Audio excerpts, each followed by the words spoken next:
আমন্ত্রণ ২১ রাতে আমাদের আজকের বিষয় নূর নাহিদ কি এক হচ্ছে। আমাদের সঙ্গে স্টুডিওতে উপস্থিত আছেন গণ অধিকার পরিষদের সাধারণ সম্পাদক রাশেদ খান, আপনাকে স্বাগত জানাচ্ছি। আমাদের সঙ্গে আছেন জাতীয় নাগরিক পার্টি এনসিপির যুগ্ম সদস্য সচিব আলাউদ্দিন মোহাম্মদ, আপনাকে স্বাগত জানাচ্ছি। আজকে আমরা দুই দলের দুজনকেই পেয়েছি, যেটি নিয়ে গতকাল থেকেই বেশ একটি আলোচনা হচ্ছে সারা দেশের মূল আলোচনার বিষয়, যে আসলে এনসিপি এবং গণ অধিকার পরিষদ কি এক হয়ে যাচ্ছে কিনা বা এক প্ল্যাটফর্মে থেকে তারা কাজ করবে কিনা। আমি প্রথমেই রাশেদ খানকে দিয়ে শুরু করতে চাই। এই প্রশ্নের আসলে সারা দেশেই যে প্রশ্নটি, সেই প্রশ্নই করতে চাই যে আসলে গণ অধিকার পরিষদ এবং এনসিপি কি এক হচ্ছে কিনা, বা এই একটা কি আসলে কি নির্বাচনের জন্যই কি জোট, নাকি আসলে সংগঠনভাবে দুটি সংগঠন এক হয়ে যাচ্ছে? ধন্যবাদ, সবাইকে শুভেচ্ছা। দেখেন, 2018 সালের কোটা সংস্কার আন্দোলন, নরেন্দ্র মোদীর আগমন বিরোধী আন্দোলন, ডাকসু নির্বাচন, এরপর অসংখ্য আন্দোলন আমরা একসাথে করেছি এবং আমাদের সাথে আক্তার হোসেন, নাহিদ ইসলাম সহ যারা এনসিপির শীর্ষ নেতৃত্ব তারাও ছিলেন। অর্থাৎ আমাদের যে পথ চলা বা রাজপথের সম্পর্ক সেটা দীর্ঘ সময়ের, যে কারণে তাদের নেতাকর্মী এবং আমাদের নেতাকর্মীদের মধ্যে একটা প্রত্যাশার জায়গা আছে যে আমরা যাতে একসাথে পথ চলি। এবং বিশেষ করে নুরুল হক নূরের উপর যখন হামলা হয়েছে, সেটিকে কেন্দ্র করে নাহিদ ইসলাম, আক্তার হোসেন সহ যারা দেখতে গেছে, সেখানেও একটি আলোচনা হয়েছে যে আমরা আলাদা থাকলে তো এইভাবে নিজেরা আক্রান্ত হব, নিপীড়নের শিকার হব। তো সেক্ষেত্রে আমাদের উচিত মনে হয় একসাথে একীভূত হয়ে কাজ করা। আলাপটা আসলে মানে এই জায়গা থেকে এসেছে। তখন আমাদের দলের যারা নেতৃবৃন্দ আছে এবং তাদের দলের যারা আছে, একটি বিষয় আমি একটু এখানেই করি। আপনি বলছিলেন যে একা থাকলে আক্রমণের শিকার হতে পারেন, তাহলে কি একা আপনারা এই অবস্থায় দুর্বল পজিশনে আছেন? গণ অধিকার পরিষদ কি দুর্বল অবস্থায় আছে? আপনি ছোটবেলায় নিশ্চয়ই একটি গল্প পড়েছেন যে যখন 5 ভাই আলাদা থাকে তখন কিন্তু তাদের ভিতরে এক ধরনের দ্বন্দ্ব সংঘাত সৃষ্টি করা যায়। বাবার সেই গল্প যে 5টা লাঠি মসমস করে ভেঙে ফেলা যায়, আর 5টা এক জায়গায় হলে ভাঙা যায়, শক্তিটা বেশি থাকে। ঠিক একইভাবে যখন তারুণ্যের শক্তি বিভাজিত, এই বিভাজনের কারণে তারাও খুব বেশি ভালো করতে পারছে না, আমরাও পারছি না। এটা তো সত্য, ওপেন সিক্রেট। ডাকসু, জাকসু, আগামীতে আরও যেখানে ইলেকশন হবে, তো এই জায়গা থেকে একটি সামাজিক চাপ আছে যে আপনারা যেহেতু বিভাজিত, আমরা কোন পক্ষে অবস্থান নিব। জনগণের একটি চাপ আছে, বা যারা সাংবাদিক, সুশীল সমাজের যারা বিভিন্ন স্তরের যারা রয়েছে মানুষ, তাদের একটি চাপ আছে যে আপনারা এক হয়ে কাজ করেন। তো সেই জায়গা থেকে এখন আবার এই আলাপটা সামনে এসেছে যে গণ অধিকার পরিষদ এবং এনসিপি তারা যাতে একসাথে কাজ করে। ইতিমধ্যে তাদের একদম শীর্ষ পর্যায়ের মানে টপ লেভেলের নেতৃত্ব এবং আমাদের টপ লেভেলের যারা আছে আমরা বসেছি অনানুষ্ঠানিক আলোচনা। সেখানে আলোচনা হয়েছে যে আমরা একসাথে কাজ করতে চাই। এখনো পর্যন্ত এই আলোচনা ইতিবাচকভাবেই অগ্রসর হচ্ছে এবং সবার মধ্যেই ছাড় দেওয়ার মানসিকতা আছে। গণ অধিকার পরিষদের পক্ষ থেকে আমরা জানিয়েছি যে আমরা যেহেতু দীর্ঘ সময় ধরে রাজপথে আছি এবং তোমরাও তো তারুণ্যের শক্তি, সেক্ষেত্রে আমরা যদি সবাই এক হতে পারি, আমরা তো 7 থেকে 8 বছরে সারা দেশে একটা সংগঠন তৈরি করেছি, জেলা পর্যায়ে, ওয়ার্ড পর্যায়ে, ইউনিয়ন পর্যায়ে, উপজেলা পর্যায়ে আমাদের ছাত্র, যুব, শ্রমিক, পেশাজীবী সংগঠন, আমাদের মূল দলের কমিটি রয়েছে, তারাও উদীয়মান শক্তি হিসেবে 1 বছরে মোটামুটি তারা ভালোই অগ্রসর হয়েছে। তো সেক্ষেত্রে এই দুটি শক্তি যদি একসাথে একতাবদ্ধ হয়ে রাজপথে নামে, আমার মনে হয় যে আরও অনেক শক্তি আমাদের সাথে যুক্ত হবে।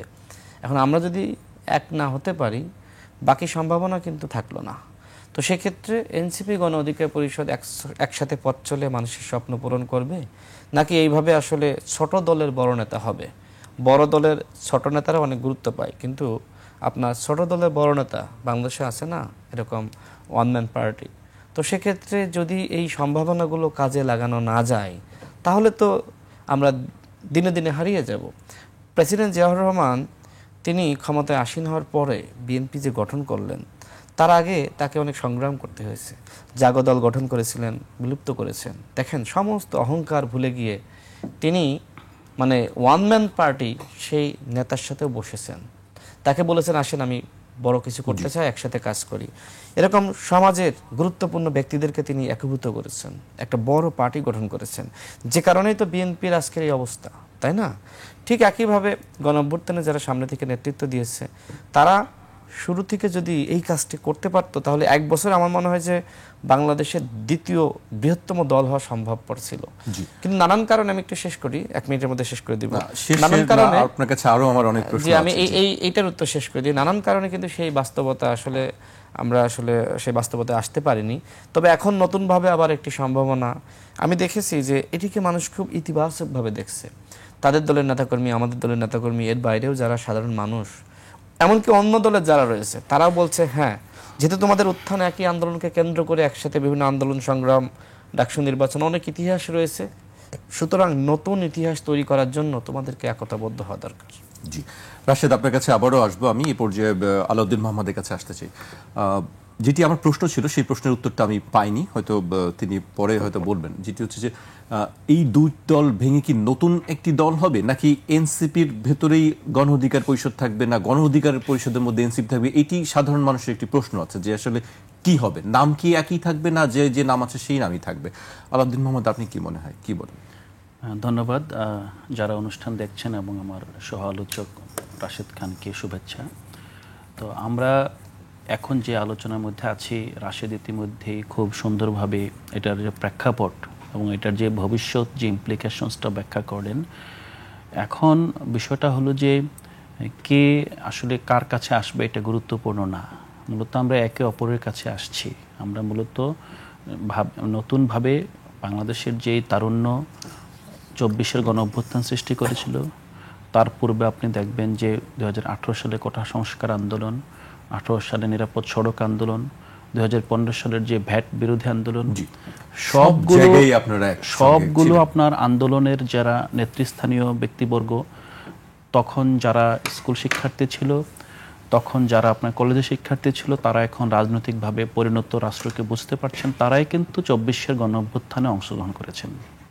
গণ অভ্যুত্থানের পরে যে পুরনো যেই বন্দোবস্ত আছে, পুরনো বন্দোবস্তের যে রাজনৈতিক দলগুলো আছে, তাদের যেহেতু সাংগঠনিক সক্ষমতা অনেক বেশি, তারা কিন্তু গণ অভ্যুত্থানের যে ফসল ঘরে তোলার ক্ষেত্রে একটা প্রতিবন্ধক হয়ে দাঁড়িয়েছে। এই প্রতিবন্ধকতা কিন্তু গণ অধিকার পরিষদের সাথে এনসিপির কিংবা এখানকার যে আরও ছোট ছোট রাজনৈতিক দল আছে, সেই দলগুলোর মধ্যে কিন্তু এই প্রতিযোগিতা নেই, অথবা এই ধরনের কোনো বড় বিভাজন নেই যে পুরনো বন্দোবস্তের সাথে নতুন বন্দোবস্তের যে সংঘাত।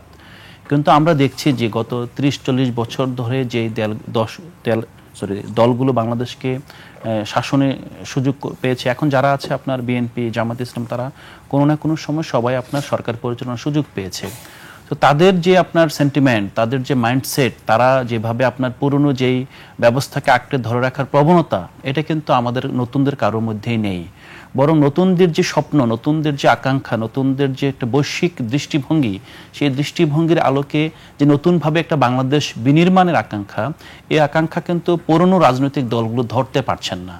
তারা কেউ ধর্মকে ব্যবহার করে এগুচ্ছেন, কেউ পুরনো বন্দোবস্তের র্যান্ট সিকিং যে বিহেভিয়ার আছে, সাংগঠনিক শক্তিমত্তাকে ব্যবহার করে, মানি অ্যান্ড মাসল পাওয়ারকে ব্যবহার করে এগুচ্ছেন।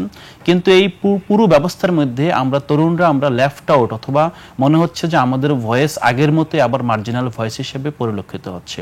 এক্ষেত্রে আমরা মনে করি যে গণ অধিকার পরিষদ এনসিপিতে আসবে নাকি এনসিপি গণ অধিকার পরিষদে যাবে, এটা গণ অধিকার পরিষদের নেতৃত্ব এবং এনসিপি নেতৃত্বকে ঠিক করতে হবে, এবং তারাই ঠিক করুক।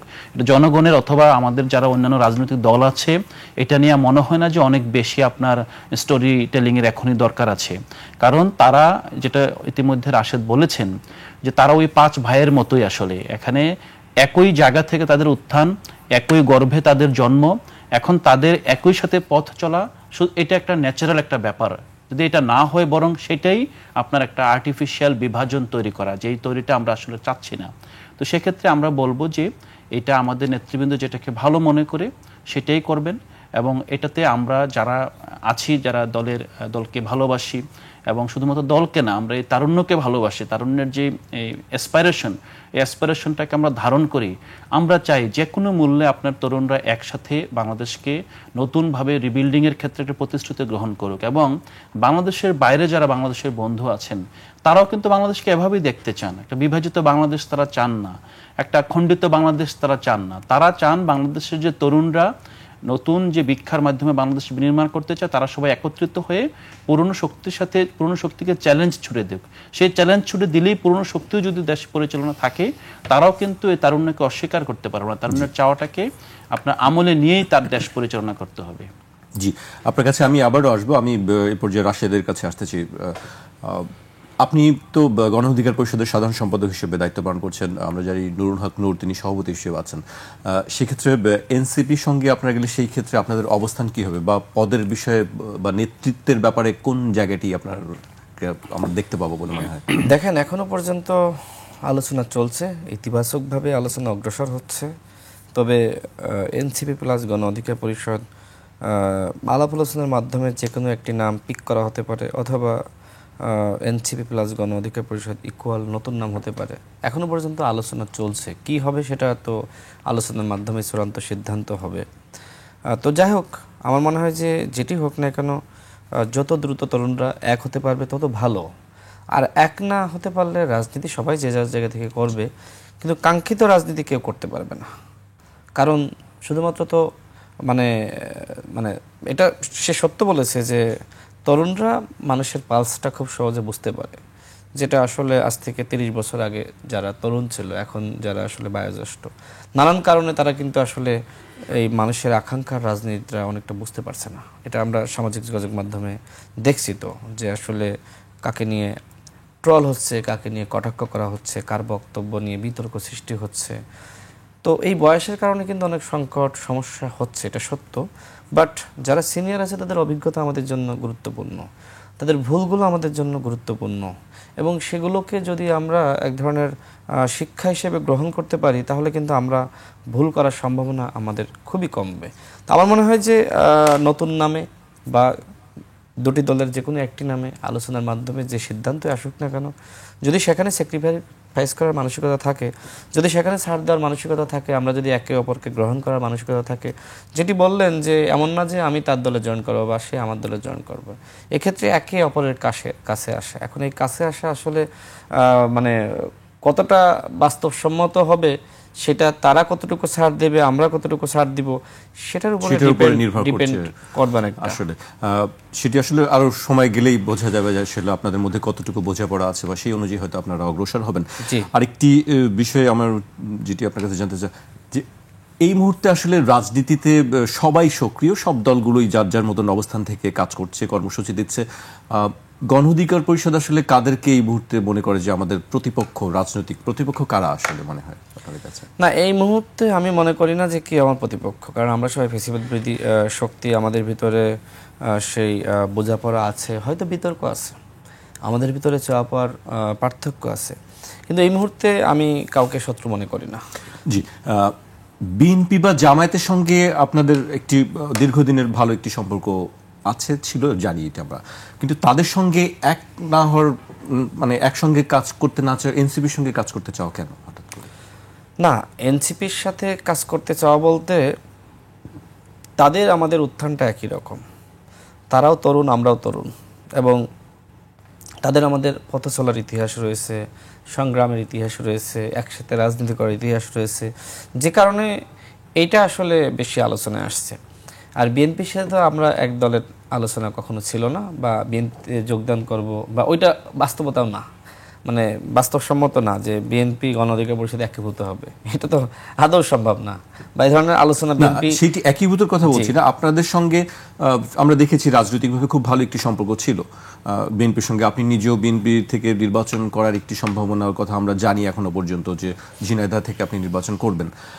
সেই ক্ষেত্রে বিএনপির সঙ্গে জোটে না গিয়ে বা জামায়াতের সঙ্গে না গিয়ে আপনারা এনসিপিকে কেন বেছে নিলেন? সেটি আপনি বলছেন যে তরুণদের না, এটা আসলে জোটের বিষয় না বা নির্বাচনের বিষয় না, এটা হলো যে আমরা একসাথে কাজ দীর্ঘ সময় ধরে করেছি, এবং আমাদের ভিতরে আলাদা দল হলেও আমাদের ভিতরে বোঝাপড়ার জায়গাটা আছে, এবং আমরা একে অপরকে বুঝি, যেহেতু একসাথে পথ চলেছি, আমি তাকে চিনি, সে আমাকে চিনে, এই বোঝাপড়ার জায়গাটা আছে, যেটা বিএনপির সাথে হয়তো রাজনৈতিক সম্পর্ক, কিন্তু এটা তো আসলে দলগত সম্পর্ক না, যে বিএনপি আমি একই আদর্শ, একই ধরনের চিন্তার, এটা তো না। কিন্তু এনসিপিতে যারা আছে তারা আমরা একই ধরনের চিন্তা বা আদর্শের মিল আছে, রাজপথে উত্থানের মিল আছে, সংগ্রাম করার ইতিহাস রয়েছে, নির্বাচন একসাথে ডাকসু নির্বাচন করার ইতিহাস রয়েছে। তো এই জায়গায় আমরা ওয়ান প্ল্যাটফর্ম হতে চাচ্ছি, মানে একটি দল হতে চাচ্ছি। আর বিএনপির সাথে কি এই বাস্তবতা আছে একটি দল হওয়া? জামাতের সাথে আছে? নাই। শুধুমাত্র এনসিপি তারা ফরমেশন স্টেজে রয়েছে, তাই না, নতুন একটি দল। আবার আমরা সেই ফরমেশন স্টেজটা পার করে আমরা দ্বিতীয় ধাপে রয়েছি, কিন্তু আমরা এমন না যে বিএনপির মতন বড় দল হয়ে গিয়েছি, আবার তারাও সেটি হয়নি। তো এই জায়গায় এই ফরমেশন স্টেজে বা দ্বিতীয় স্টেজে থেকে অনেকটা এক হওয়া সম্ভব, কাছাকাছি আসা সম্ভব, যেটা বিএনপির ক্ষেত্রে হয়েছিল যে সময় বিএনপি গঠিত হয়, জাগদল ভেঙে বিএনপি গঠন করা। এটা প্রাথমিক স্টেজে অনেক কিছু সম্ভব, যে কারণে এখন এই আলোচনাগুলো আসলে সামনে আসছে। তবে যাই হোক না কেন, এক দল বা জোট যাই হোক না কেন, আমরা এটা সবেমাত্র আলোচনা মানে শুরু হয়েছে। হয়তো এটার বাস্তবায়ন আমি চাই বা না চাই, সে চাক বা না চাই, যেহেতু জনগণ চায়, নেতাকর্মীরা চাই, হয়তো আমরা এটাতে একটা আন্ডারস্ট্যান্ডিং আসতে পারবো। জি, রাশেদ আপনার কাছে আবারও আসবে। এই পর্যায়ে আমি আলাউদ্দিন মোহাম্মদের কাছে আসতে চাই। জোট নিয়েই কথা হচ্ছে। এনসিপি থেকে যে জিনিসটা বলা হচ্ছে, আমরা জানি যে এনসিপি বিএনপি বা জামায়াতের সঙ্গে তারা জোট করার বা সমঝোতা কোনো আগ্রহী তাদের নেই। সেক্ষেত্রে আপনারা বলছেন যে নতুন একটি জোট গঠনের একটি চেষ্টা চলছে। আপনি কি বলবেন যে আসলে কাদের কাদের নিয়ে সেই জোট গঠনের চেষ্টা চলছে এই মুহূর্তে? বাংলাদেশের রাজনীতি বর্তমানে মূলত 3টা ব্লকে বিভক্ত হয়ে গিয়েছে। আপনি যদি দেখেন, প্রথমত আমরা যেটাকে বারবার বলছি যে পুরনো বন্দোবস্তের দলগুলো একটি ব্লকে আছে, এর মধ্যে বিএনপি এবং বিএনপির সমমনা দলগুলো মিলে একটি ব্লক। দ্বিতীয়ত দেখবেন আপনার ধর্মভিত্তিক দলগুলো মিলে একটি ব্লক পরিণত হয়েছে। এখানে জামাতে ইসলাম কিংবা ইসলামী ঐক্য জোট, পাশাপাশি আরও অনেকগুলো দল আছে। এগুলো আরেকটা ইমপ্রেশন দিচ্ছে সমাজকে। এই দুইটা জায়গাতেই দেখেন, আমরা যারা তরুণ আছি, যারা গণ অভ্যুত্থানের পরে যারা রাজনীতিতে জয়েন করেছে, তাদের অস্বস্তি আছে।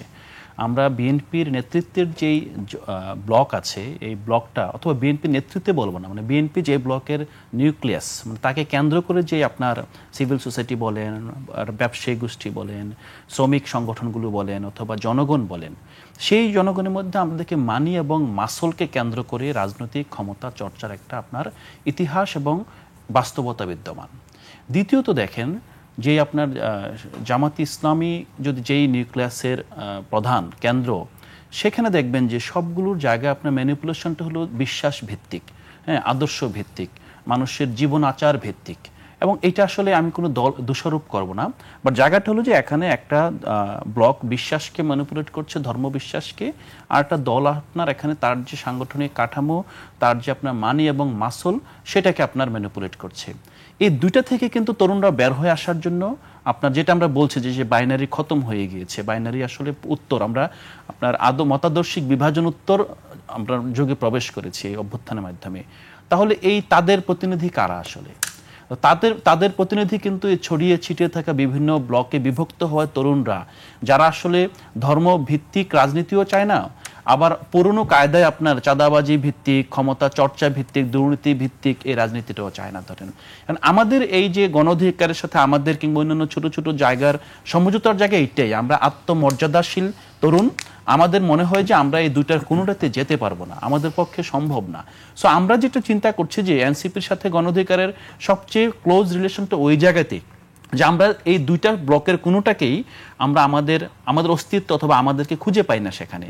তো আমরা কোথায় আমাদেরকে খুঁজে পাই? আমরা খুঁজে পাই ভবিষ্যৎমুখী রাজনীতিতে, যেখানে আপনার আমরা দেখি যে দেখেন ৭১-এর পরে যখন ২৪, এইটা নিয়েও কিন্তু একটা দল এখানে কিন্তু ৭১-কে ২৪ দিয়ে ঢেকে দেওয়ার এখন প্রবণতা তাদের মধ্যে বিদ্যমান ছিল, এবং এই তর্কটা ছিল। ধরেন আর একটা দল আবার এখানে আপনার নতুনভাবে ৭১-এ ফিরে যাচ্ছে, যে ৭১-কে দিয়ে আপনার ২৪-কে প্রতিহত করা, এবং তাদের নেতাকর্মীদের বক্তব্য, তাদের যে ন্যারেটিভস বিল্ডিং, সেটার মধ্যে এটা সুস্পষ্ট।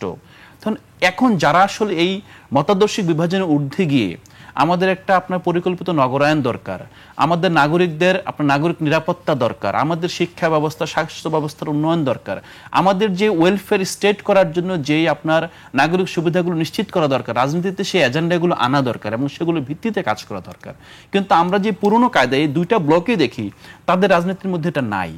যেহেতু এটা নাই, এবং নতুন রাজনীতিতে যদি আমার কোনো বন্ধু বিএনপি করো, তার পক্ষে সম্ভব না যে এই নতুন এজেন্ডাকে বিএনপির এজেন্ডা হিসেবে রূপান্তর করা, কারণ কাঠামোগতভাবে সম্ভব না। সিমিলারলি আপনার যদি আপনি জামাতে ইসলামের কথা বলেন অথবা ধর্মভিত্তিক রাজনীতিগুলো যেভাবে ক্যাম্পাসগুলোতে, আপনি যেটা একটু আগে রাশেদ খান বললেন যে রাজনীতিতে ওয়েলফেয়ার ভিত্তিক রাজনীতি করছেন, এটা কিন্তু মোটা দাগে রাষ্ট্রীয় ওয়েলফেয়ারের চিহ্ন কিংবা লক্ষণ না। আমরা দেখি যে ওয়েলফেয়ার করছেন কিসের জন্য? আপনি আপনার ভোটারদেরকে ম্যানিপুলেট করার জন্য আপনি এখানে পর্যাপ্ত আপনার পরিমাণ অর্থ ঢালছেন, বিভিন্নভাবে তাদেরকে আপনি ইনফ্লুয়েন্স করছেন। কিন্তু একটা রাষ্ট্রের আপনার ভোটের বাইরে যারা আছে তাদের ওয়েলফেয়ার নিয়ে তো তাদের কর্মকাণ্ড আমরা দেখছি না।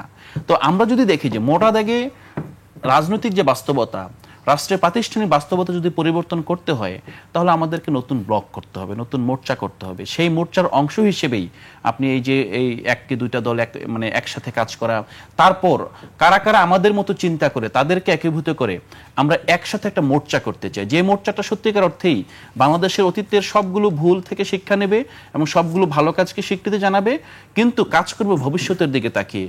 আপনার ধরেন 2050 সাল, 2070 সাল, সেই সময় বাংলাদেশ আসলে কোন দিকে যাবে, তো সেই বাংলাদেশের দিকে তাকিয়ে প্ল্যান করা, সেই বাংলাদেশের জন্য নাগরিক তৈরি করা, সেই আপনার বিদ্যমান যে বৈশ্বিক বাস্তবতা সেটার জন্য বাংলাদেশকে আপনার শক্তিশালী করা, তো সেই জায়গায় আমরা কাজ করব।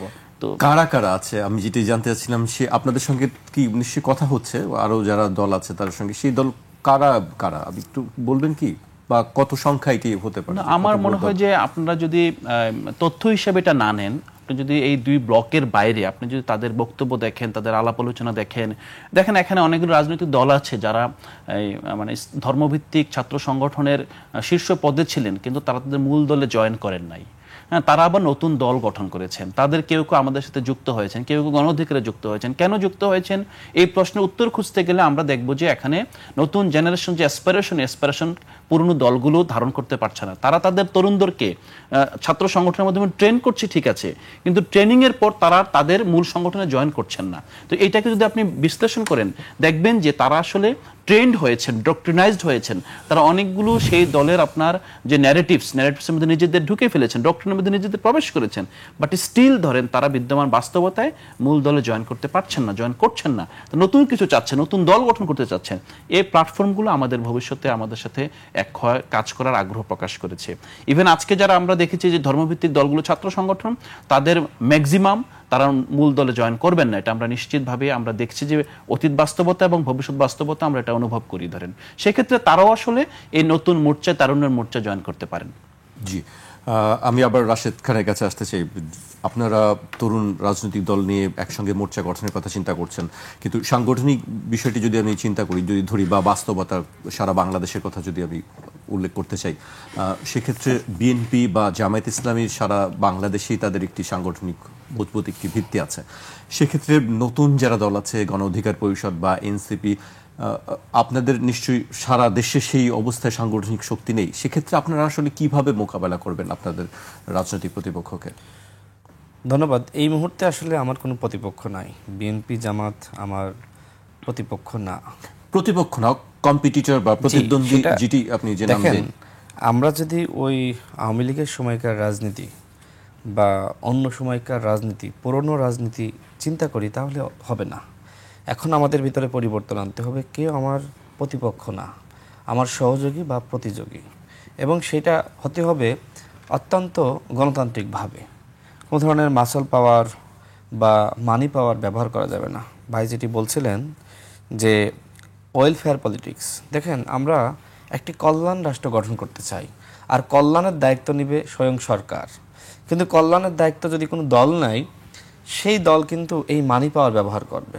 যেটি তিনি বলার চেষ্টা করলেন যে কল্যাণ আসলে কাদেরকে করা হচ্ছে, নিজের দলের যারা আছে তারা, বা যারা আমাদেরকে ভোট দিবে বা ভোট ব্যাংক তৈরি করা, তাদের মধ্যে শুধুমাত্র কল্যাণ পৌঁছে দেওয়া। এটা তো আসলে ওয়েলফেয়ার পলিটিক্স না। এটা কল্যাণ রাষ্ট্র গঠন করা এইভাবে যায় না। এটার মাধ্যমে যেটি হয় যে একটা জায়গায় সাময়িকভাবে জয়লাভ করা যায়, সাময়িকভাবে কিছু মানুষের ভোট পাওয়া যায়, যেটি ডাকসু নির্বাচনে হয়েছে, জাকসু নির্বাচনে হয়েছে। দেখেন ডাকসু নির্বাচনে আপনার নানান ধরনের বিতর্ক আছে। হ্যাঁ, ভোটে কারচুপি হয়নি, জালিয়াতি হয়নি, স্বীকার করি। কিন্তু ডাকসু নির্বাচনে ওয়েলফেয়ার মেকানিজম একটা দল বা সংগঠনের সেটি কাজ করেছে। আমি কি সঠিক বললাম কি না? তো এই ওয়েলফেয়ার মেকানিজম মনে করেন ছাত্র অধিকার পরিষদ পারেনি, কারণ তার টাকা নাই। বাক্সাস পারে নাই, কারণ তার টাকা নাই। যারা পেরেছে, মনে করেন যে একজন শিক্ষার্থীর বাবা ক্যান্সারে আক্রান্ত, তার বাবার জন্য 5 লাখ টাকা দিয়ে দিয়েছে। হলের সবাই জেনে গেছে যে আমার বাবাও যদি আক্রান্ত হয় তাহলে অমুক সংগঠনের কাছ থেকে তো আমি সহযোগিতা পাবো। যে কারণে টাকার কারণেই কি আপনি যদি আমি শেষ করি, যে কারণে একটা মোটিভেশন কাজ করেছে। দ্বিতীয়ত আপনার একটি দলের বিভিন্ন আপনার বৃত্তিদাতা প্রতিষ্ঠান রয়েছে, মানে বৃত্তি দান করে থাকে। তো সেই প্রতিষ্ঠান থেকে ঢাকা বিশ্ববিদ্যালয়ের বিভিন্ন হল থেকে শিক্ষার্থীরা বৃত্তি পেয়ে থাকে, স্কলারশিপ, তাদের ব্যাংক থেকে বৃত্তি পেয়ে থাকে।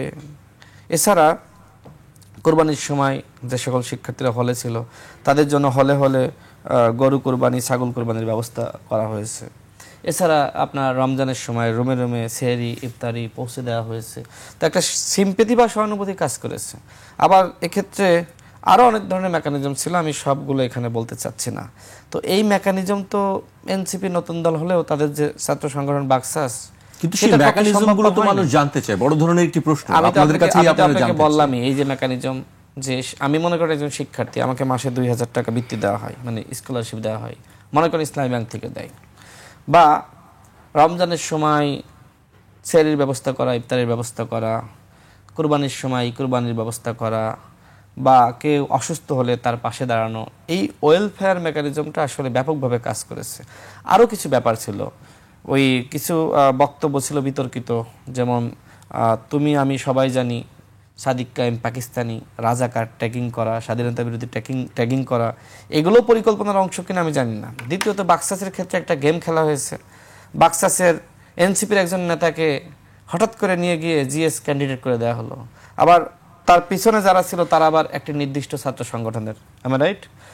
এছাড়া বাকসাসের পক্ষ থেকে 3 জন এজিএস প্রার্থী, সেখানেও নানান ধরনের বিভ্রান্তি মেকানিজম রয়েছে। মানে একটি প্যানেলের প্রতি মানুষের অনাস্থা তৈরি করা, সমন্বয়হীনতা, এই জিনিসগুলো শিক্ষার্থীদেরকে ভালোভাবে শিক্ষার্থীরা নেয়নি। দ্বিতীয়ত যে তরুণরা বিভক্ত নানানভাবে, কেউ স্বতন্ত্র, কেউ আপনার বিভিন্ন প্যানেল থেকে, এই ক্ষেত্রে এই বিষয়গুলো ব্যাপকভাবে কাজ করেছে। তো যাই হোক, এটা ভাই বললেন বলে আমি অ্যাড করলাম। এটা আসলে ওয়েলফেয়ার পলিটিক্স না, এই টাকা পয়সার পলিটিক্স, এই পলিটিক্সে আমি রাশেদ খান টিকতে পারবো না। দেখেন, আমার এলাকায় আওয়ামী লীগের একজন নেতা ছিলেন, তিনি একটা বড় কোম্পানির মালিক। তিনি 50,000 পরিবারকে কুরবানির ঈদে তিনি 2 কেজি করে মাংস দেন 50,000 পরিবারকে। প্রায় 50,000 পরিবারকে তিনি রমজানের ঈদের আগে ঈদ সামগ্রী দেন। তো এইটাকে আমি পারবো? এখন 50,000 3 করে যদি ধরেন তাহলে 1.5 লাখ, তাহলে 1.5 লাখ ভোট সে কিনতেছে। অথচ এলাকার রাস্তাঘাটের কোনো উন্নয়ন নাই, এলাকার বিদ্যুৎ ঠিক মতো নাই। তাহলে আপনারা কি করবেন আসলে? যে আমি সেই কথাটি আমি বলতে যাচ্ছি না, আমার প্রশ্ন কিন্তু ওই জায়গাটাতেই ছিল যে বিএনপি এবং জামাত বা যারা প্রতিষ্ঠিত রাজনৈতিক শক্তি আছে তাদের একটি অবস্থান আছে, আপনি আর্থিকভাবে বলেন বা সাংগঠনিকভাবে বলেন বা লোকবলের দিকে বলেন, সেটি আছে। কিন্তু আপনারা যারা নতুন, যারা সামনে স্বপ্ন নিয়ে প্রতিশ্রুতি নিয়ে আগাচ্ছেন, তারা কিভাবে সেটি মোকাবেলা করবেন? যেটি আপনি ডাকসুর ক্ষেত্রে বললেন বা ছাত্র রাজনীতির ক্ষেত্রে বললেন, এই ক্ষেত্রে আপনাদের একটি বড় ধরনের ল্যাকিংস আমি বলবো যে না, এটা দেখেন, আমি যদি আপনার কাছে সে বলবে আমি একটু বলি। দেখেন, এই যে আমরা 2018 সালের কোটা সংস্কার আন্দোলনের নেতৃত্ব দিয়েছি, আমাদেরকে কেউ চিনত? কোনো ছাত্র সংগঠনের নেতা ছিলাম না, সাধারণ জায়গা থেকে উঠে এসেছি। গণ অভ্যুত্থানের নেতৃত্ব নাহিদরা দিয়েছে, নাহিদরাকে ওইভাবে কেউ তাদেরকে চিনত ভালোভাবে? হয়তো অল্প কিছু মানুষ চিনত। তারা কোনো প্রতিষ্ঠিত ছাত্র সংগঠন বা কোনো মাদার পার্টি তাদের ছিল না। তারা একটা জায়গায় এখন একটা লেভেলে আসতেছে না। তো আপনি তো পরিবর্তন একদিনে করতে পারবেন না। দেখেন, এই ডাকসুতে বা জাকসুতে শিবিরের সমর্থিত প্যানেল, যদিও শিবির এটা শুরুতে দাবি করে নাই, এখন দাবি করতেছে, তারা যে জিতবে এটা কেউ জানতো, বুঝতো, বোঝে নাই। তো রাজনীতি আসলে কখন কি হয় বলা যায় না। তবে একটি পজিটিভ দিক হলো যে এদেশের তরুণরা কোনো ধরনের মাস্তানি, গুন্ডামি, দৌরাত্ম্য, চাঁদাবাজি, লুটপাট এ ধরনের রাজনীতি পছন্দ করছে না। তো সেক্ষেত্রে আমরা যদি একীভূত হতে পারি, আমি আবারও বলছি, আমরা যদি এক হতে পারি, তো ওই সম্ভাবনার জায়গাটা তৈরি হবে। এখন আমরা কি করতে পারি? আমরা দাবি জানাতে পারি যে মাসল পাওয়ার এবং মানি পাওয়ারের রাজনীতি আমরা করতে দিব না। যেখানে এই ধরনের ত্রাণ দেওয়া হবে, মাংস দেওয়া হবে, আমরা সেটাকে বন্ধ করে দিব। আমরা প্রশাসনকে বলবো, এগুলো আপনারা কি শুরু করেছেন, তাদের দিয়ে বন্ধ করাবো। হ্যাঁ, মব সৃষ্টি করে না। আমরা এই ধরনের কথা বলতে পারি, মানুষকে সচেতন করতে পারি যে আপনার কি দরকার, আপনার সন্তানের শিক্ষা দরকার, চিকিৎসা দরকার, হাসপাতাল দরকার, রাস্তাঘাট দরকার, নাকি আপনার আসলে ওই যে আপনার বাসা যেখানে ভাঙা রাস্তা দিয়ে আসবে 1 বছর পরে 2 কেজি মাংস দিবে, এটাই আমি খুশি। মানে আমরা মানুষকে সচেতন করার চেষ্টা করতেছি। এখন এইটা হয়তো সময় লাগবে, 10 বছর লাগতে পারে। দীর্ঘমেয়াদী একটা প্ল্যান নিয়ে অগ্রসর হতে হবে, উপায় নেই তো। জি, আপনার কাছে আবারও আসবে, পর্যায়ে আমাকে বিরতিতে যেতে হচ্ছে। দর্শক, একটি বিরতি নিচ্ছি, বিরতির পর আবারও ফিরবে একুশের রাতে, আমাদের সঙ্গেই থাকুন।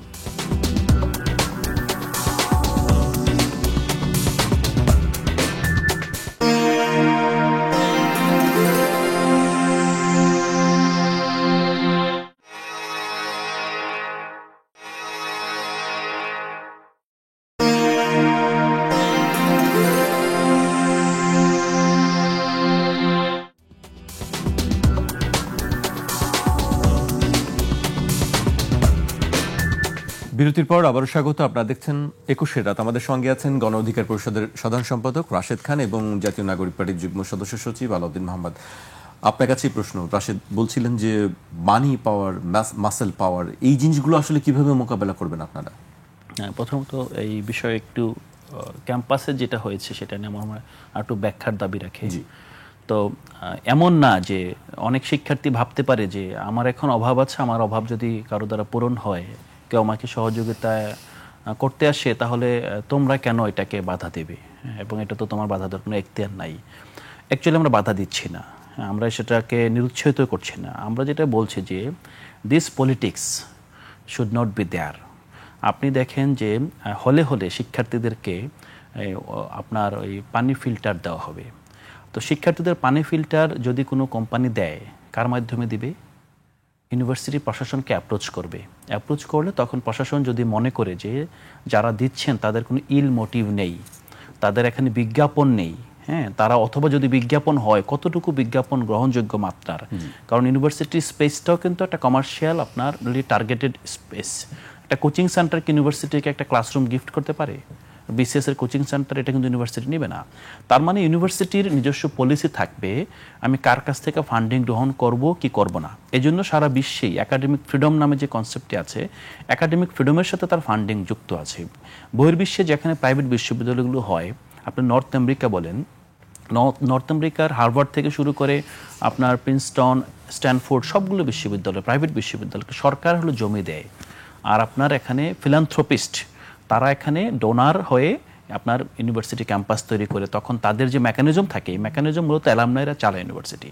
তার মানে ইউনিভার্সিটি কোনো বিক্রয়যোগ্য আপনার প্রপার্টি না, কারণ এটা হলো একটা শিক্ষা প্রতিষ্ঠান। এটা কিন্তু আপনার কমার্শিয়ালিও ইউনিভার্সিটি কোনো কমার্শিয়াল প্রজেক্টও হতে পারে না, ইউনিভার্সিটি শিক্ষা প্রতিষ্ঠান।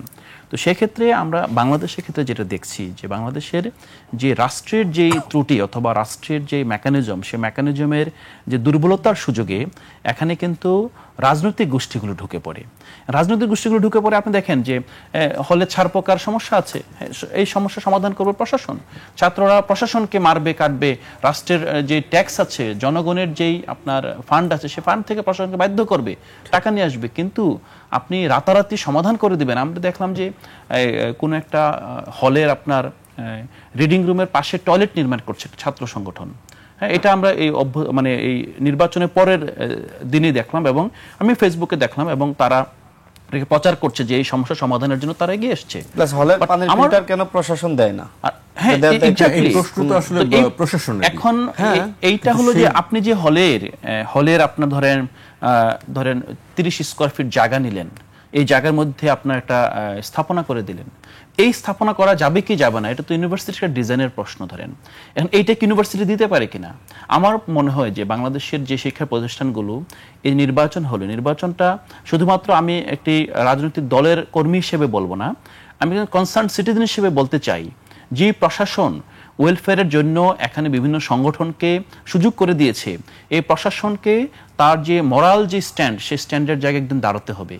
হ্যাঁ, কারণ আপনি এই শিক্ষার্থীরা আপনার কাছে আমানত, এই শিক্ষার্থীরা রাষ্ট্র আপনার কাছে পাঠিয়েছে। শিক্ষার্থীদেরকে আপনি চাইলে আপনি হলের প্রতিটা রুমে এসি করে দিতে পারে।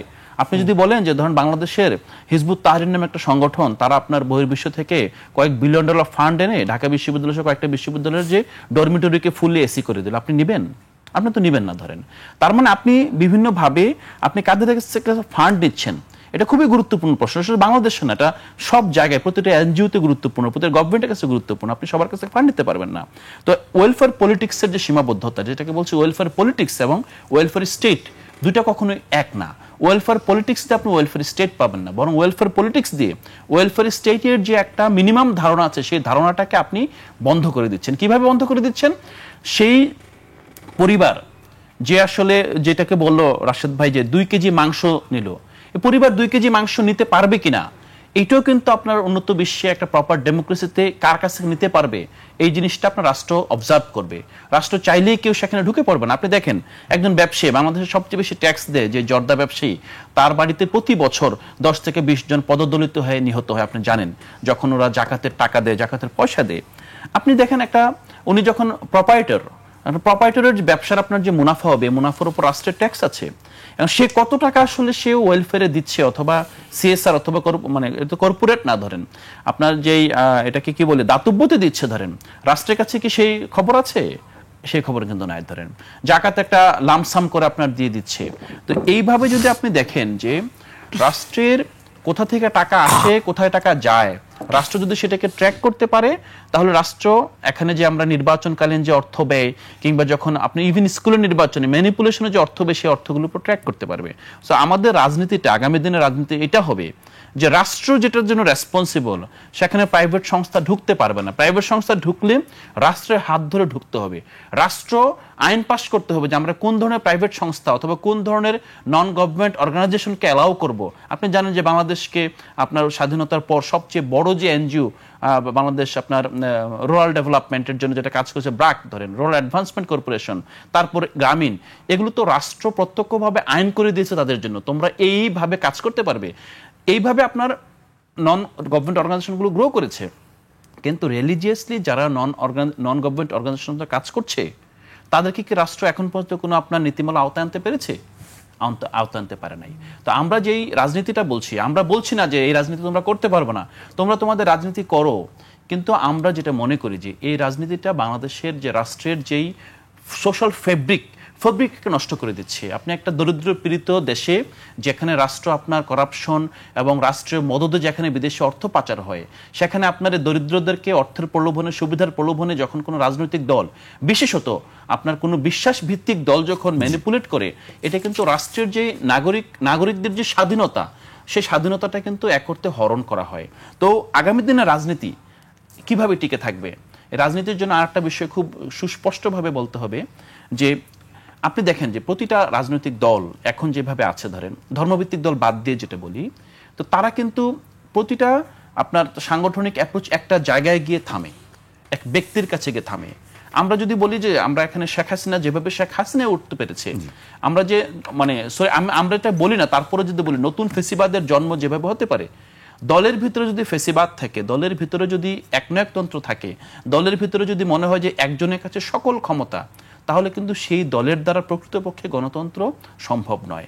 তো আমরা এই নতুন রাজনৈতিক দল, সেটা গণ অধিকার, এনসিপি একত্রিত হোক কিংবা অন্য কোনো ফরম্যাটে আসুক না কেন, আমরা এটা নিশ্চিত করতে চাই যে দলের যে গঠনতন্ত্র এবং দলের মধ্যে ইন্টারনাল ডেমোক্রেসি নিশ্চিত আমরা করবই। যদি মনে হয় যে ইন্টারনাল ডেমোক্রেসিতে আমিও হেরে যাই, আমাকে পিছনে পড়তে হয়, আমি মেনে নিতে হবে, বাট ইন্টারনাল ডেমোক্রেসি নিশ্চিত করতে হবে একটাই কারণে, কারণ আমরা যেই রাষ্ট্রকল্প দেখছি, সেই রাষ্ট্রকল্প দলের ইন্টারনাল ডেমোক্রেসি নিশ্চিত করা সারা সম্ভব না। এবং ইন্টারনাল ডেমোক্রেসি কেবলমাত্র নতুনদের সংগঠনে দিতে পারে। পুরনো সংগঠনগুলো ব্যক্তিভিত্তিক সংগঠন, পরিবার ভিত্তিক সংগঠন, সেখান থেকে বের না হয়ে আসলে দলের ভিতরে কার্যত ডেমোক্রেসি নিশ্চিত করা সম্ভব নয়। জি আলাউদ্দিন, আপনার কাছে আমি আবারও আসবো। এবার একটি অন্য প্রসঙ্গে আসতে চাই, বহুল আলোচিত পিআর। জি, পিআরে আজকে একটি জরিপ আমরা প্রকাশ করেছে। সেই জরিপটা আমরা দেখছি যে সংসদের উচ্চকক্ষে আনুপাতিক প্রতিনিধিত্ব বা পিআর পদ্ধতি সম্পর্কে ধারণা নেই 56% উত্তরদাতার। এখানে 10,413 জনকে নিয়ে জরিপ করা হয়েছে। পরামর্শ প্রতিষ্ঠান ইনোভেশন কনসাল্টিং এর জনগণের নির্বাচন ভাবনা নিয়ে দ্বিতীয় দফায় প্রথম পর্বের জরিপে এই ফলাফল উঠে এসেছে। আজ সকালে ডেইলি স্টার ভবনে এই জরিপটি প্রকাশ করা হয়েছে। আসলে পিআরটা দেখা যাচ্ছে যে কেউ বোঝে কেউ বোঝে না এরকম। আসলে পিআরটা কি আসলে থাকা উচিত কি উচিত না, আপনার কি মনে হয় রাশেদ খান? দেখেন, আমাদের দলের পক্ষ থেকে এমনকি এনসিপি, আমি যতটুকু জানি, তারা যেটি বলেছে যে উচ্চ কক্ষে পিআর, অর্থাৎ নিম্ন কক্ষে আমি যে ধরনের ভোট পেলাম এবং প্রচলিত যে সিস্টেম, এই সিস্টেমের মধ্যে সেটার একটা সংখ্যানুপাতিক, এটা উচ্চকক্ষে আমরা বলেছি। জামাত, ইসলামী আন্দোলন সহ কয়েকটি দল, বিশেষ করে যারা ইসলামিক দল, তারা আবার বলছে নিম্নকক্ষে পিআর, উচ্চকক্ষে পিআর। বাংলাদেশের বাস্তবতায় নিম্নকক্ষে পিআর আসলে গ্রহণযোগ্য না। এর কারণটা কি? এদেশের হিন্দুরা যদি মনে করে আমরা একটি দল গঠন করব, আপনি কি করবেন তখন? এদেশের আওয়ামী লীগ মনে করতো যে হিন্দুরা আমার একটি ভোট ব্যাংক, তো সেক্ষেত্রে যেহেতু আওয়ামী লীগের সাংগঠনিক কার্যক্রম নিষিদ্ধ হয়েছে, হিন্দুরা একটি দল গঠন করলে সেক্ষেত্রে আওয়ামী লীগের ভোট কোথায় যাবে? একটা জাতিগত বিভাজন। মুসলিমরা যারা, তারা আবার বলবে যে এই যে ইসলামিক দলগুলো যারা বলবে আমরাই কিন্তু মুসলিমদের প্রতিনিধি। হিন্দুরাই কেন আওয়ামী লীগকে ভোট দিবে বা হিন্দুরাই কেন আওয়ামী লীগকে ভোট এটার দিবে? অনেক ইকুয়েশন আছে, আপনি নিজেও বাস্তবতা বোঝেন, আমিও বুঝি। আওয়ামী লীগ এমন ধরনের রাজনীতি বাংলাদেশে করেছে যে হিন্দুরা মনে করেছে যে আওয়ামী লীগ ছাড়া আমাদের আসলে আর কোথাও ওই ধরনের জায়গা নাই। এটা বাস্তবতা, এটা মানতে হবে। হ্যাঁ, অনেকে আমার উপর রাগান্বিত হতে পারে, কিন্তু এই ধরনের বাস্তবতা যে তারা এই ধরনের একটা নেগেটিভ দাঁড় করিয়েছিল আওয়ামী লীগ, যে কারণে আওয়ামী লীগকে সবসময় হিন্দু সম্প্রদায়ের যারা বেশি ভোট দিয়েছে, এটা তো সবসময় আপনি ইকুয়েশনটা মিলান, এটা তো হয়েছে। তো এই ধরনের একটা সমস্যা আছে। পাহাড়িরা, ক্ষুদ্র নিগোষ্ঠী বা আদিবাসী, যে নামে ডাকেন না কেন, তারা যদি একটি দল গ্রহণ করে তখন কি করবেন? এরপরে আমি তো আগেই বললাম, যারা স্বতন্ত্র প্রার্থী হতে চায় তাদের ক্ষেত্রে আপনি কি বিবেচনা করবেন?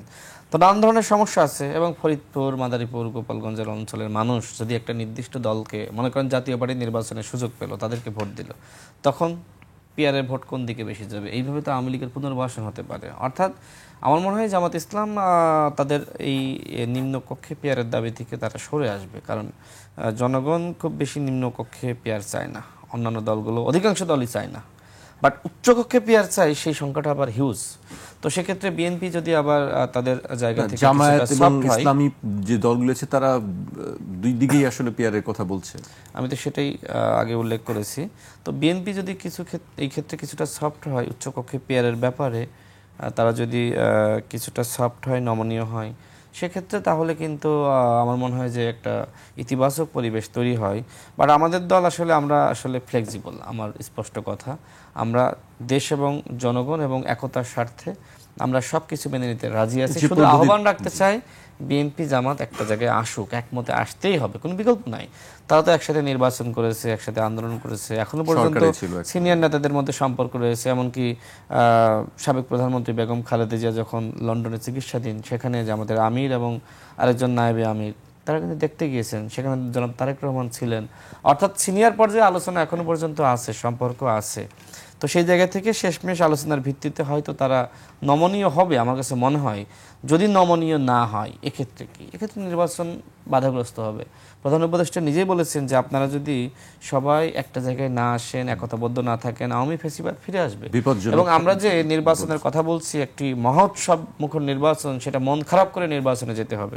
অর্থাৎ প্রধান উপদেষ্টা তার জায়গা থেকে স্পষ্ট জানিয়ে দিয়েছেন। এই যে ঐক্যমত কমিশন গঠিত হয়েছে, আমিও কমিশনে লাস্ট গিয়েছি, প্রধান উপদেষ্টা যেদিন ছিলেন, সর্বশেষ যে মিটিংটা হয়, ঐক্যমতে আসতে পারেনি।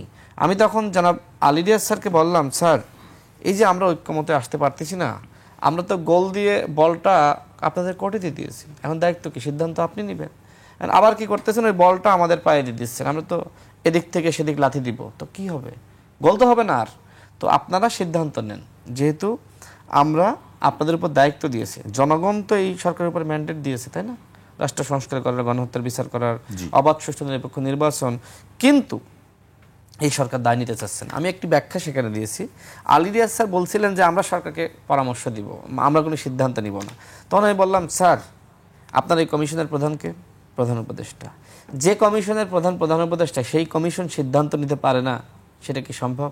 হ্যাঁ, প্রধান উপদেষ্টা যদি মনে হয় তার ক্যাবিনেটের সাথে আলোচনা করতে পারে, কিন্তু কমিশন সিদ্ধান্ত নিতে পারে। সুতরাং আপনারা একটি সিদ্ধান্ত নেন। এখন সরকার মনে হয় ভয় পাচ্ছে। কি ভয় পাচ্ছে আমি জানি না। কাকে ভয় পাচ্ছে? কাকে ভয় পাচ্ছে? অদৃশ্য শক্তিকে ভয় পাচ্ছে আমার কাছে মনে হয়। নানান এই অদৃশ্য শক্তিটা কারা? তারেক রহমানও একই কথা বলেছেন যে অদৃশ্য শক্তি এবার মাথা চাড়া অদৃশ্য শক্তি কারা আপনিও জানেন, আমিও জানি। অনেকে মনে করছে যে জামাত মনে হয় অদৃশ্য শক্তি, তারা মনে হয় এখন দৃশ্যমান হতে শুরু করেছে। না, জামাত না, অদৃশ্য শক্তি আওয়ামী ফ্যাসিবাদ। আওয়ামী লীগের শুধুমাত্র পতন হয়েছে, ফ্যাসিবাদের পতন হয়েছে।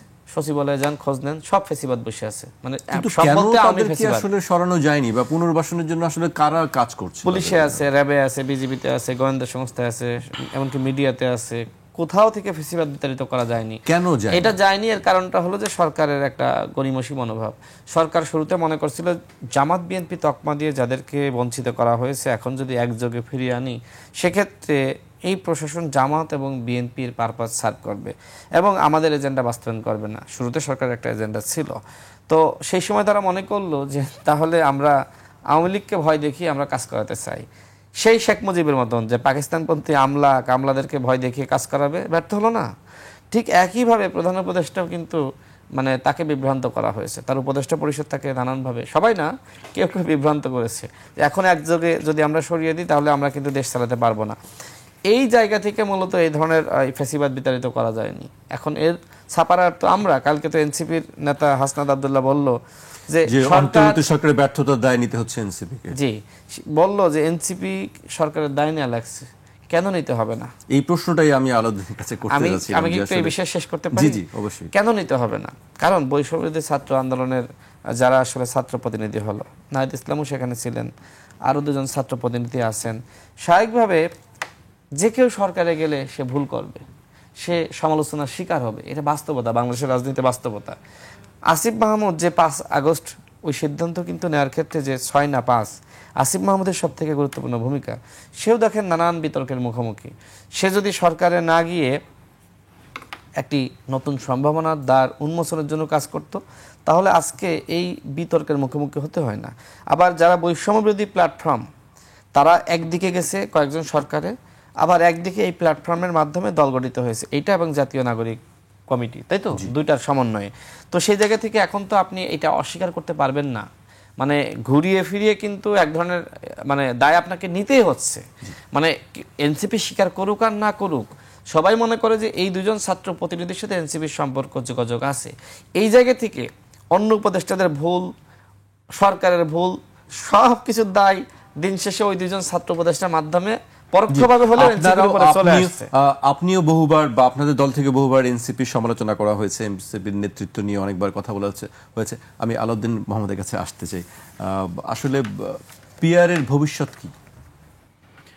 প্রথমত পিআরের ভবিষ্যৎ আমার যেটা মনে হচ্ছে যে উচ্চকক্ষে পিআরটাই গ্রহণযোগ্য এবং এটা সুবিধা কি উচ্চকক্ষে পিআর হলে, মানে দেশের মানুষের জন্য বা আইন প্রণয়নের ক্ষেত্রে সুবিধাটা কি? প্রথমত উচ্চকক্ষ কেন লাগবে আমাদের, সেই প্রশ্ন যদি আমরা করি, উচ্চকক্ষ লাগবে একটা কারণে, বাংলাদেশের স্থানীয় সরকার খুবই ভঙ্গুর এবং বাংলাদেশের মানুষ সাধারণত সংসদে যাদেরকে নির্বাচিত করে পাঠায় তাদেরকে স্থানীয় সরকারের প্রতিনিধি মনে করে পাঠায়। কেন পাঠায়? আপনি দেখেন যে একজন আপনার ল মেকারকে সে এলাকার রাস্তাঘাট, স্কুল, কলেজ, ব্রিজ, কালভার্ট এগুলো সংশোধনের জন্য, এগুলো নিয়ে আপনার সংসদে কথা বলার জন্য তারা প্রত্যাশা করে, এবং সেটা যেহেতু এই মুহূর্তে আপনার আমূল পরিবর্তন করা যাচ্ছে না এবং আমাদের সংসদ আগের মতোই রয়ে যাচ্ছে, যে সংসদটা আসলে মূলত বাংলাদেশের উন্নয়ন, বাংলাদেশের জনগণের যত অভাব অভিযোগ আছে সবগুলোর আপনার প্লেসমেন্টের একটা জায়গা, কিন্তু অ্যাকচুয়ালি তো সংসদ এটা হওয়ার কথা ছিল না। এই প্লেসমেন্টের জায়গা হওয়ার কথা ছিল মিউনিসিপ্যালিটিস, আপনার পৌর কর্পোরেশন, সিটি কর্পোরেশন, ইউনিয়ন পরিষদ, সেগুলো দরকার ছিল।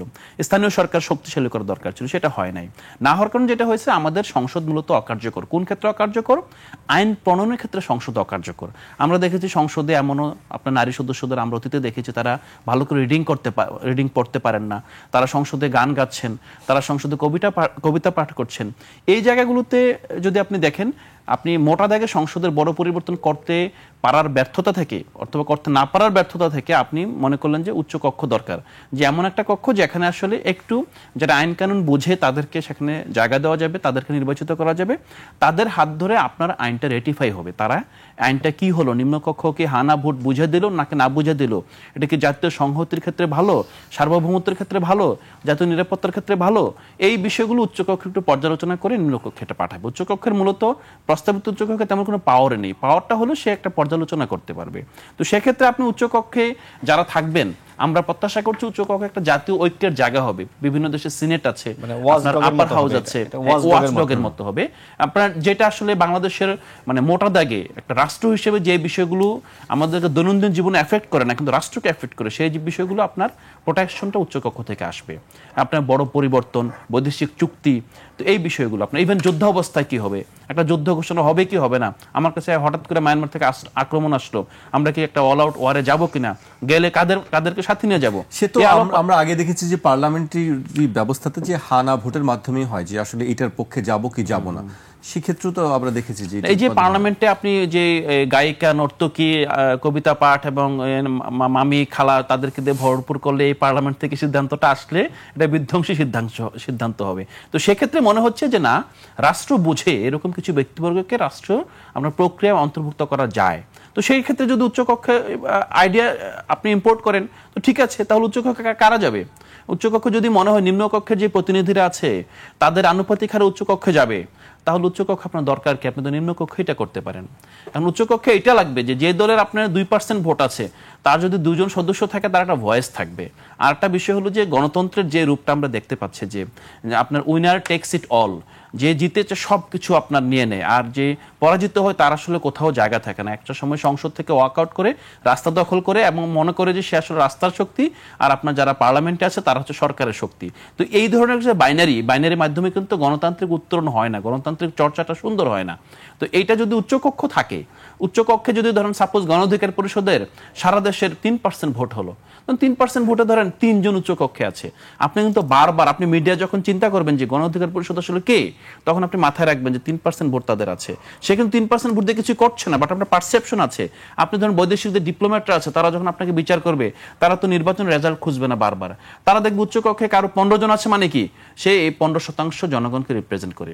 জনগণকে আপনি ডিফেক্ট যে পাওয়ার সেখানে রিপ্রেজেন্ট করছে না, বাট আপনি যে ভিজুয়ালাইজ করছেন যে 15% জনগণের প্রতিনিধি তারা। উচ্চকক্ষ এই আপনার ইমপ্রেশনটাও দিবে, যে ইমপ্রেশনটাকে যে বড় দলগুলো আছে তাদেরকে বারবার চিন্তা করতে হবে, অ্যাকাউন্টেবল হবে না। আমরা কিন্তু 45%, আমরা কিন্তু 51%, আমরা পুরো সরকার আমাদের, পুরো ক্যাবিনেট আমাদের, সংসদ আমাদের, রাস্তাঘাট বাজার কালভার্ট সব জায়গায় আমরা আছি, বাট আমরা কিন্তু 52%, আমরা কিন্তু 60%, 40% কিন্তু এখনো আছে যারা এখনো আমাদেরকে নির্বাচিত করে নাই। ওই 40%-এর কথা মাথায় থাকবে। তো উচ্চকক্ষ যদি হয়, উচ্চকক্ষ হলে এরকম একটা রিপ্রেজেন্টেটিভ উচ্চকক্ষ হওয়া উচিত, যেটা দেখলে আমাদের মনে হবে এই বাংলাদেশে সবাই আছে, এই পার্লামেন্টে এই সরকারের নির্বাচনে কারা কারা অংশগ্রহণ করেছে, মিনিমাম 2% ভোট আছে, 1% ভোট আছে, একজন সদস্য আছে, যদি পার্বত্য চট্টগ্রাম থেকে একজন সদস্য নির্বাচিত হয়ে আসে, হ্যাঁ, কোনো একটা আপনার বিশেষ দলের ধরেন, তখন আপনি বলবেন যে একজন সদস্য সেখানে আছে, সন্তু লারমার মতো, ওই যে মানে মানবেন্দ্র নারায়ণ লারমার মতো ধরেন, আপনার তখন আপনি তাকে ইগনোর করবেন না আর কি। তো উচ্চকক্ষ হলে আপনার পিয়ার হতে হবে, না হলে উচ্চকক্ষ দরকার নেই। উচ্চকক্ষ আপনার একটা আপনার জনগণের অর্থ সাধ্য হবে সেখানে। জি, আমরা শেষ পর্যায়ে চলে এসেছি। রাশেদ খানকে দিয়ে শেষ করতে চাই।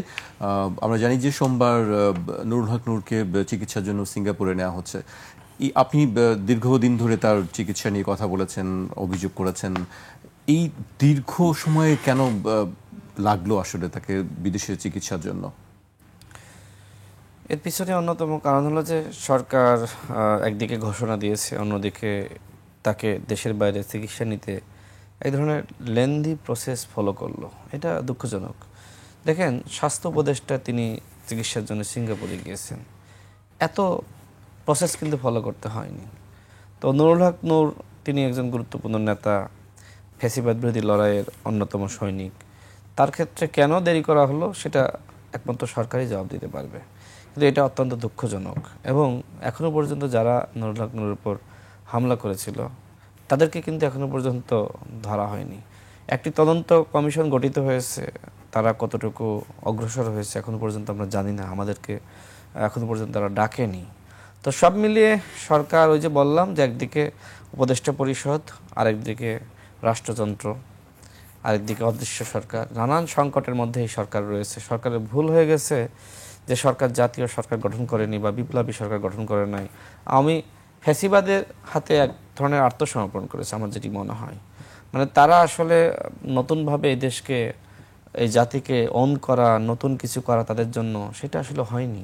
আর উপদেষ্টা পরিষদের তো চরম ব্যর্থতা হলো যে তারা আসলে রাজনৈতিকভাবে প্রশিক্ষিত না। একজন আমলা, তিনি বোঝেন যে আসলে এই সচিবালয় কীভাবে চালাইতে হবে, মানে এক্ষেত্রে তার দপ্তর কীভাবে চালাইতে হবে, কিন্তু এই যে জনগণকে ম্যানেজমেন্ট করা, জনগণের পালসটা বোঝা, এটা একজন আমলার পক্ষে সম্ভবপর না। একজন আপনার যিনি এনজিও ব্যক্তিত্ব, তার পক্ষে সম্ভবপর নয়। তো নানান ধরনের সংকট হয়েছে সরকার গঠনে। আমাদের যে সমস্যা, দুর্বলতা, এই দুর্বলতার কারণেই মূলত আমরা এখন অনেকটা পিছিয়ে যাচ্ছি আমার কাছে মনে হচ্ছে। তো তারপরেও কিন্তু আমরা দলগুলো সহযোগিতা করার কারণে সরকার এখনো পর্যন্ত এই পজিশনে আছে। এখনো পর্যন্ত সরকার টিকে থাকার মূলে হলো যে আমরা প্রত্যেকটা দল সরকারকে সহযোগিতা করছি, ঐক্যমত কমিশনের মিটিংয়ে যাচ্ছি, যে কারণে আমি ফেসিবাদ তারা ওত পেতে থাকলেও তারা যে সবল দিবে এটা পারতেছে না। কারণটা তারা দেখতেছে যে আমাদের ভিতরে বিতর্ক আছে, অনেক কিছু আছে। তারপরে আওয়ামী লীগ এবং ভারতের প্রশ্নে আমরা কিন্তু একমত। আমরা কিন্তু বারবার বলছি এদেশে আওয়ামী লীগকে আমরা ফিরতে দিব না। আমরা যারা দোসর, জাতীয় পার্টি 14 দল, তারা তো রাজনীতি করতে পারে না, সে বিষয়টা নিয়ে আমরা কথা বলছি। জি, আজকে আমাকে শেষ করতে হচ্ছে। আপনাদের দুজনকে অনেক ধন্যবাদ আমাদেরকে সময় দেওয়ার জন্য। ধন্যবাদ। দর্শক, আজ এখানেই শেষ করছি। কাল আবার দেখা হবে রাত 12টায়। আপনারা সবাই সুস্থ থাকুন, নিরাপদে থাকুন, আর 21-এর সঙ্গে থাকুন।